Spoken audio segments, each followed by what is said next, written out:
Ukraine claimed today it has successfully hit and seriously damaged the Russian Navy's flagship Black Sea battlecruiser Moskva with 2 missiles. Russia denied it, saying the damage was caused by fire. More on this in a moment, but first to the area around the capital, Kyiv, where representatives of the International Criminal Court are continuing their investigations.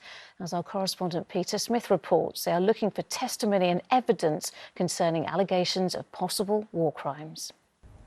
Bodies aren't lying on the streets here. In Borodyanka, they were left buried in their own basements. The dead are still being counted.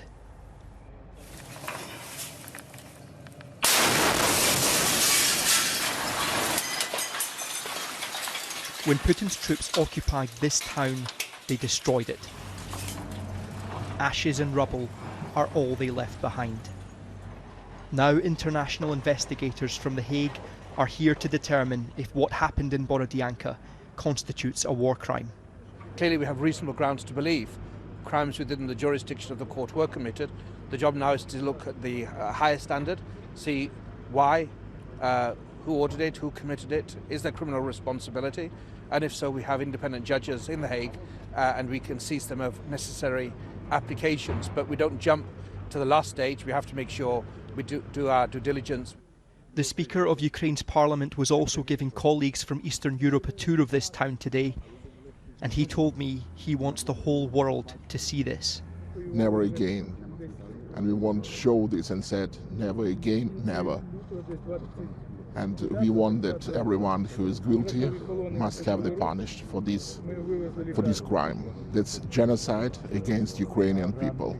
You've seen a lot of the destruction and the civilian atrocities, but this in particular, this seems to be affecting you. Yeah. The terror the people lived through here is now apparent. Vala tells me she's been too scared to go outside until today. This is the first time I've come out. I wanted to see what they have done with my own eyes. How many people are still under the rubble? It's horrible what they have done, a nightmare.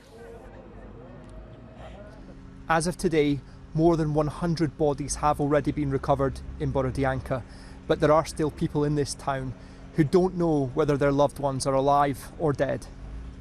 The town square has become a place for desperate people to get food and look for the missing. We see the reunion of 2 friends. This is the first time I am seeing him since the war started. 4 people in his family have been killed, buried under the rubble. Many of my colleagues at the market have been killed. What can I tell you? There are no words. It was horror. In the face of such tragedy, Borodyanka has become a national symbol of the Ukrainian resistance, enduring the might of the Russian military, and yet somehow still here, defiant and unconquered. Peter Smith, ITV News, Borodyanka.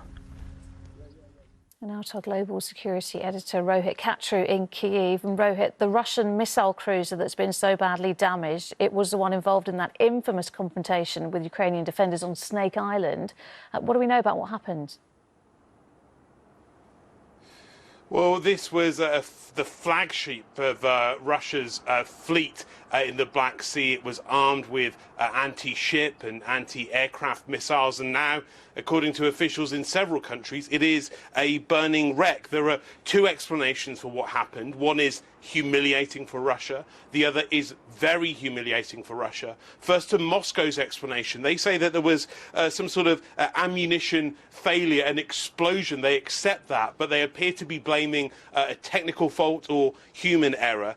As for the crew on board, all 500 sailors were evacuated, they say. But there's another explanation being forwarded by the Ukrainians, which is that their missiles struck this ship.